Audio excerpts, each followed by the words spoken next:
Hey guys, Bill Soriano here from Pittsburgh. It's Sunday, March 2nd, and this is just going to be a quick weekly market recap for last week, the week of February 24th. And there wasn't a lot going on last week as far as trades. I was able to take one trade. I'm going to show you that in a minute. But first of all, guys, I just want to say that if you're wondering, where I get my education, where I learned this smart money strategy, supply and demand zones, all this stuff, I've learned that with the company that I'm with, and I've learned that from these live educators here, primarily Dr. Josh Lee, Brandon Boyd. These two guys do the impulse scanner. Um, and then many of these guys do smart money as well. But there's a whole list of educators here and a whole list of schedule of their live sessions, right? Most of them go live every day and they all do different topics. Like I said, Josh Lee and Brandon Boyd, they do the impulse scanner. That's what our community uses. So I'm part of this company. This is where I get my education over the past 3 or 4 years. This is where I've learned how to do this. And then I'm also part of this community here. This is our Discord channel here where we have our impulse scalping strategy chat and all the information here, how to get our proprietary indicator that we use for this impulse strategy that we teach in the community. Our community is separate from the company, but we all belong, everyone in the community belongs to the company. And in order to get access to our community, you have to also belong to the company that I just showed you. So that's where I get all my education. This is the impulse scanner here. Our community has a very quick process sheet here, shows you how to set up a demo account if you're brand new, gives you the Forex basics. Really, you can watch a couple hours worth of videos and you can start trading on a demo account using the impulse scanner and the impulse strategy. If you want more information from that, just let me know and I'll send you the link to get that. So getting back to GBP USD, now, of course, let me just get to my YouTube channel here real fast because I forgot to tell you the main video that I recorded for this smart money 4-hour strategy using trading from 4-hour supply and demand zones. I'll put the link to that video down in the description area of this video. Let's see, it's just taking a minute here to load up. I just want to show you that video to make sure you watch the right one.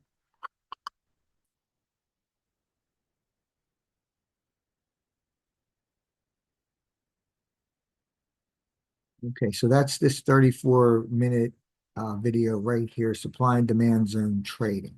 Okay, so I'll put the link to that in the description area of this video in case you don't know what I'm talking about when I show you this. But I'm going to try to plan it out for you. I'm going to try to show you what I'm looking at here. The trade that I took this week, the only one was in GBP USD. Same thing happened to me this week that happened last week. If you watch my recap from last week, I took 3 trades. All 3 of the trades I initially got stopped out at a 1% loss, right?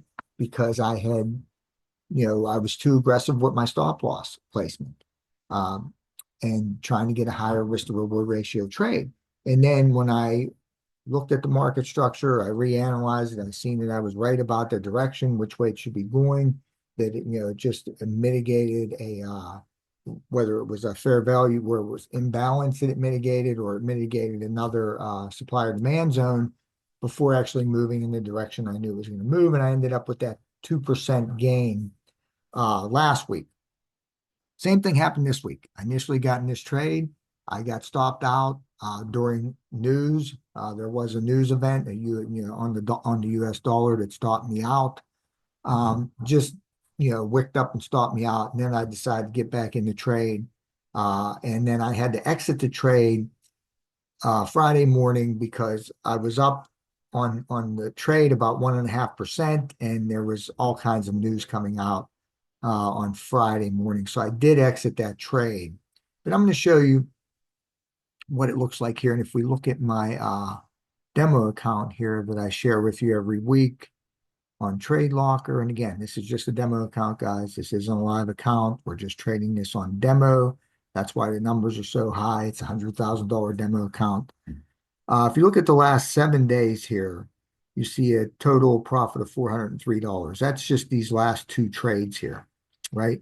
And then, of course, if you look at the last 30 days, we have a profit of $2,000, about 2% there. But the last 7 days is what I want to show you here. And so that's just right here. You can see I took the trade. I lost the 1%, $1,034. Then I got back in, was able to get some of that back plus, $403.13 in profit,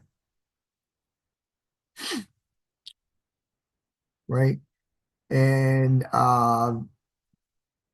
so let me show you what I was looking at here on this trade.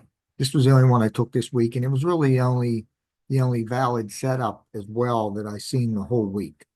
So again, we want to read the market direction on 4-hour time frame. And I'm going to make some more videos on that, showing you how to read this direction yourself. And we like to do it on the 4-hour to identify supply and demand zones.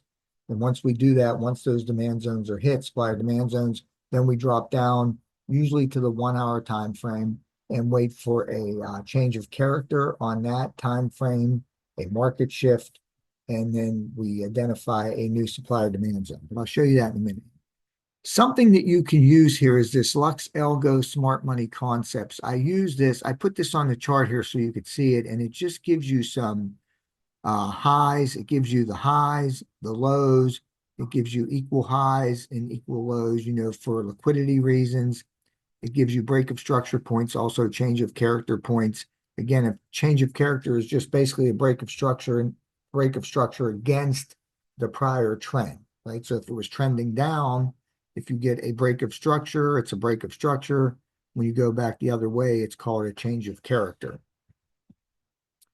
But this does not give you the exact points. It can help you out, but it's going to change based on when I set this up here. I don't show any internal structure. You can see I just have the swing structure selected, and I use 25 swing points.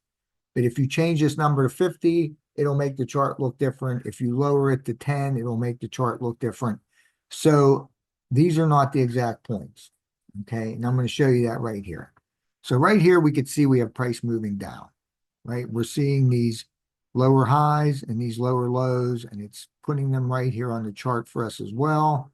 We see a break of structure here. We see a break of structure here. The final break of structure to the downside, we kind of see right here, okay? Now, the thing is, this is what I'm telling you here. It's not, marking that as a break of structure, but there is a pullback here and there is a move down, and so that is a break of structure right there. And that's kind of the last one, right? And then price starts moving up, but it has to move up here, obviously, to get to our area that we want to trade from. So we scroll out here.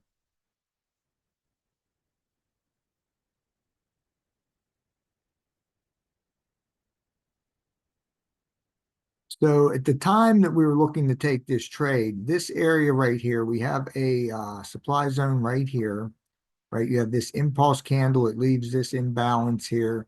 We have the imbalance detector on here, so it'll show you imbalances. It stays on even after they're filled, okay?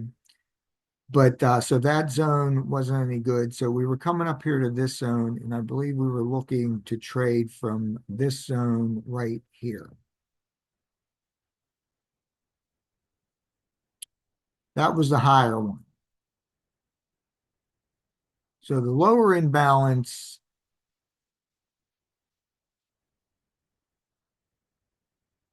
on the 4-hour here, just 1 second.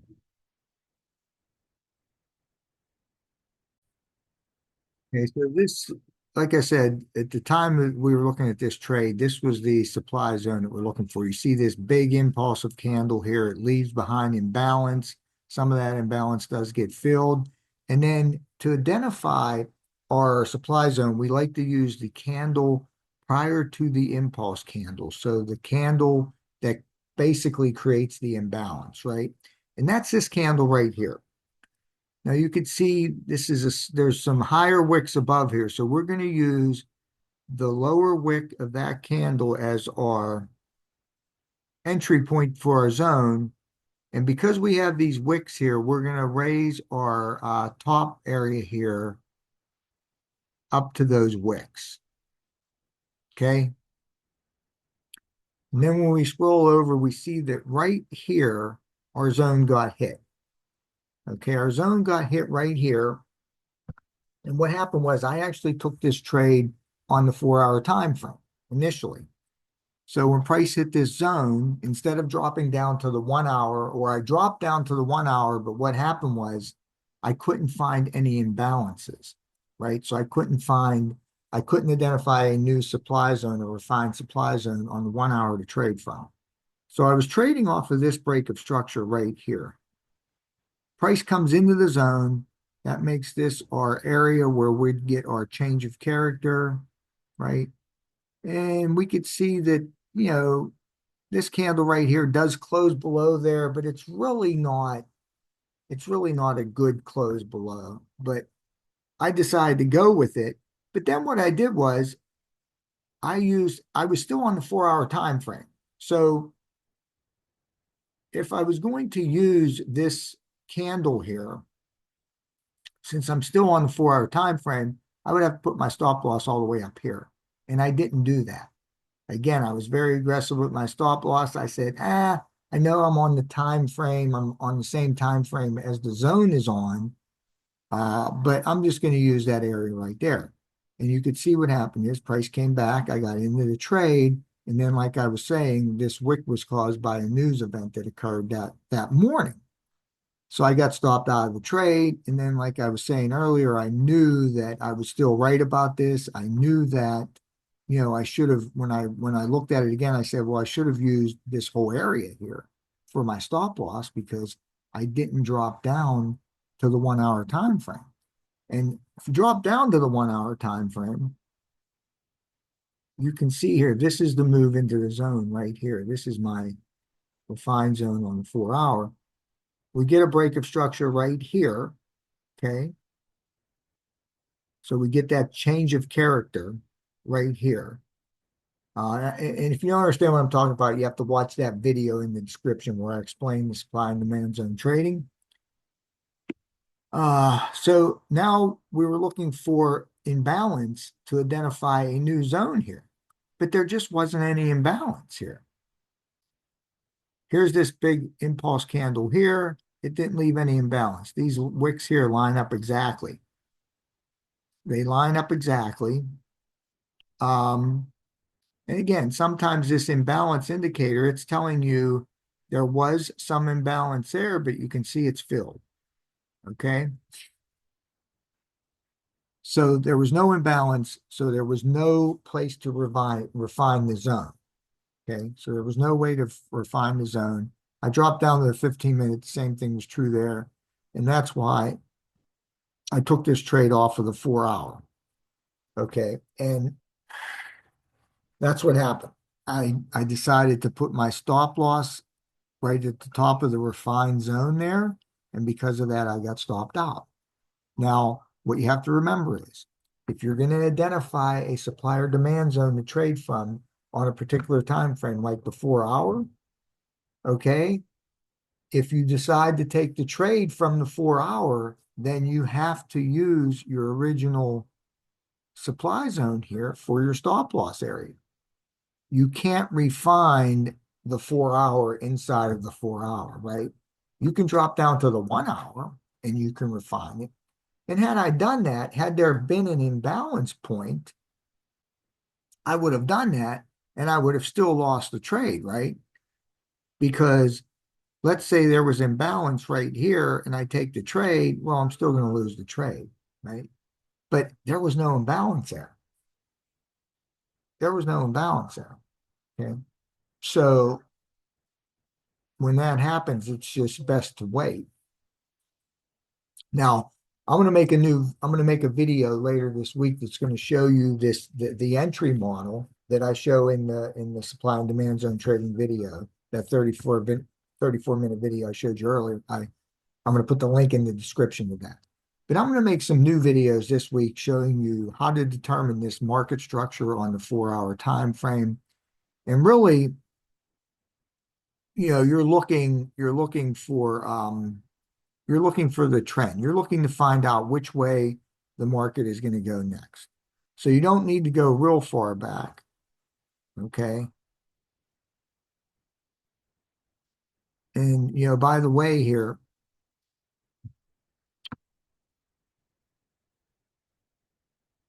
this was the trend moving down at the time. And so that's why we determined that the direction was bearish. Okay.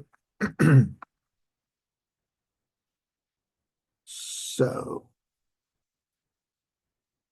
that's kind of what I wanted to show you. That's the only trade today. Like I said, we had a gain of $403, about almost a half of 1% for the week. So, I'll come back on next week, show you what happens this week here, which will be the week of March 3rd, Monday, March 3rd. Your markets will open later today at 5 p.m. Eastern time. Again, any questions, drop them down below.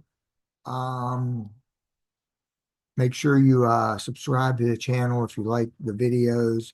Um, and again, if you want information on the company community that I'm with, let me know and I'll send you a link for that.